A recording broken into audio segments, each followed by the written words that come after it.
বাড়ির দিকে রওনা হয়ে গেলাম। আগারে আমি আজকে দুনিয়া থেকে বিদায় হয়ে গেলে, এখন আমার মরণ হয়ে গেলে আগামীকালে কোন সময় আমি কবর বাসিন্দা হয়ে যাব। কবর কি কিয়ামতের মাঠে আল্লাহর সামনে দাঁড়াই আমি আমার জিন্দেগির কি হিসাব দিব? কারি সাহেব, ভুল করেছি, অন্যায় করেছি, আত্রা বাড়াইয়া দেন, তওবা করাইয়া দেন, আর জিন্দেগিতে কোনোদিন ডাকাতির মতো অপরাধে লিপ্ত হব না।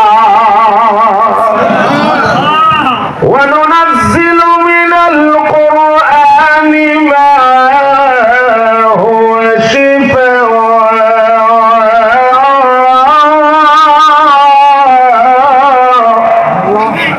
ورحمة للمؤمنين